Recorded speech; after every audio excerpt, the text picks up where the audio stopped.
Hello, it's time with the captain, and we're going to wrap up kind of 6 sessions of humility and hopefully some practical applications of how we can move through our daily business.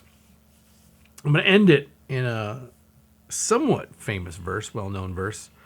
It's going to be in the book of John, right? Matthew, Mark, Luke, and John. It's going to be in chapter 10. It's going to be verse 10. So John 10:10. We've been talking about, being sober, being vigilant, being in humility, casting all our cares on Christ so he can exalt us in due time. And it's going to be his timing that happens. And that, right, there's a whole thing on patience too, because you have to add some patience into that and perseverance and long suffering and all these words that the Bible talks about to get us to where we need to be. Because remember that when you got in this business, either by accident or because you felt called to it, however you want to look at it, God now has a plan and a purpose for you to be here. We have a job to do. We have our job to do from a police officer standpoint, firefighter standpoint, paramedic standpoint, nurses, doctors. We all have our job to do, but we also have our job to do as Christians. And that's to be a light in a world that's dark, right? Is there anybody out there in this world that's going to disagree with me right now that this world is in a dark place?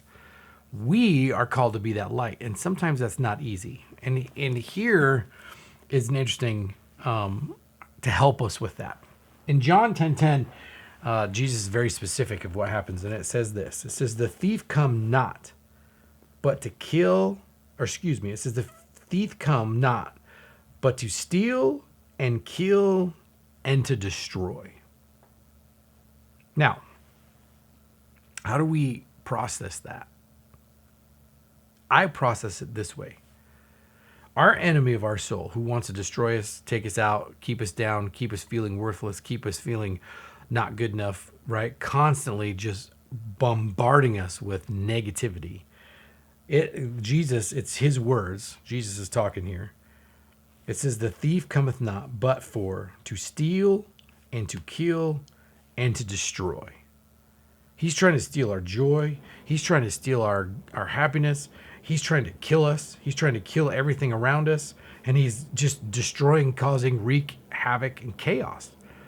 The God of this world, which is Satan, our planet, is into chaos. If he keeps us all in chaos, confusion, stealing, killing, destroying, that's where he just excels.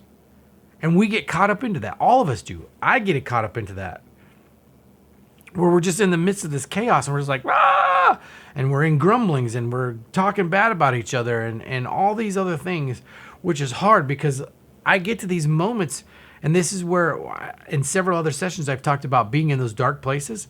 This is the elevator version of how to get into a dark spot. Not the escalator, it's not the walk. This is the elevator version. Is when you wrap yourself up in the chaos and the grumblings and the moanings and the rumors and believe me, I do this. It's frustrating as a Christian.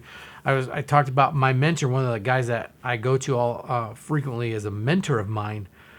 He's so fun because he kind of laughs at me a little bit, but not in a bad way. But I know when I get there, and then I'm resistive to go talk to him. Because we need each other, right? We need each other. We need each other from the standpoint that the thief comes to steal, kill, and destroy. He wants to isolate us and make us feel like we're the only thing on the planet doing anything wrong so he can kill and destroy us and keep us in chaos. So when I go talk to my mentor, he just kind of laughs because I just like, here's what I'm doing. He's like, and then it dawns on me, oh, I'm doing this, right? So it takes sometimes another person just to walk us through that moment of, okay, the enemy's trying to kill you, dude. The enemy's out to get us. Let's pause for a minute. Let's throw our cares on Jesus. Let's be humility. Let's have a little humility at this time. Sometimes we just need to get on our face and snot ball cry or whatever it is for you to get that out, to be able to go, okay, God, I'm an open book again. Please forgive me for what I've done. Because it goes on to say, it says, I've come. This is Jesus, right? That you might have life and you might have it more abundantly. Now, this verse, I think, is used sometimes to manipulate into the what do you want to call, like the prosperity gospel. I'm not a prosperity gospel type of person. That means, it's not all about life having abundantly. It's about the relationship we have with Jesus that gets us to this abundance. But what we can't forget is that there is a true life enemy that wants to wreak havoc and chaos in everything we do. Without Jesus, that chaos and that havoc wreaking wins. To steal our joy, to steal our happiness, to steal our success, to destroy our families, destroy our marriages, destroy relationships, destroy anything if you have kids. That's what the enemy comes to do. Steal, kill, and destroy. God comes so we can have life. That life, and have it more abundantly, doesn't mean cash flow. It doesn't always mean all these things that the world says is success. What it means is that I can be able to walk in the middle of chaos, in the middle of all the junk that's happening, with confidence that I'm going to get to the other side. There's going to be things that we're going to go through that we don't necessarily have to get over. We just need to get to the other side.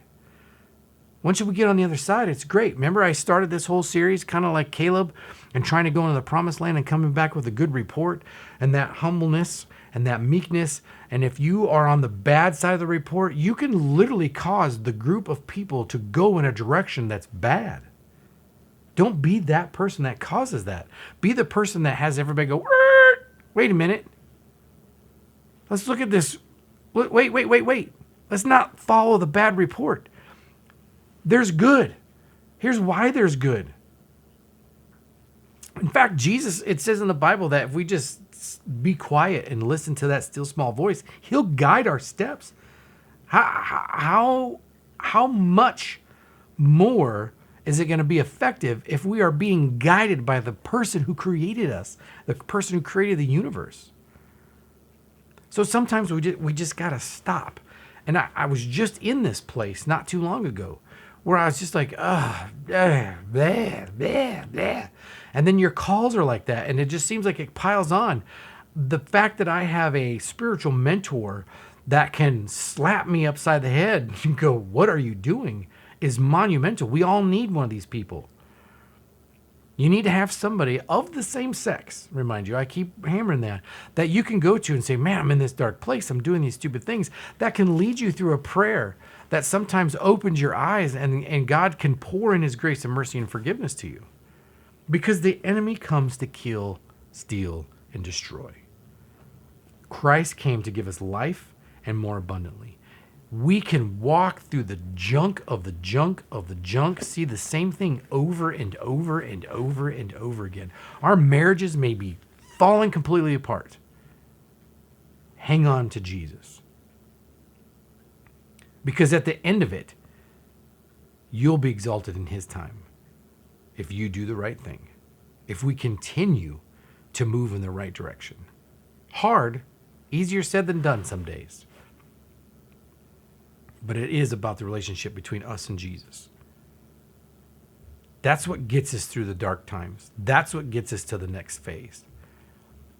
Nowhere in this Bible says ever that you're going to go from mountaintop to mountaintop, because it talks about valleys, peaks and valleys. And if you're in a valley, the only way to get to the mountaintop is to be able to climb. The only way to be able to climb is to get on your knees some days and say, I need help. And he lowers that rope down and helps you climb to that next peak. That's practical Christianity 101. Be practical about it. It's not a religious ceremony. You don't have to put on your robes and dress and paint and do all this stuff. It's all about being practical, and it all starts with humility. And humility is not weakness. Humility is strength. Being able to stand with your head held high, but do the right thing. So God doesn't resist us. He embraces us. Be safe. Go home. Make a difference.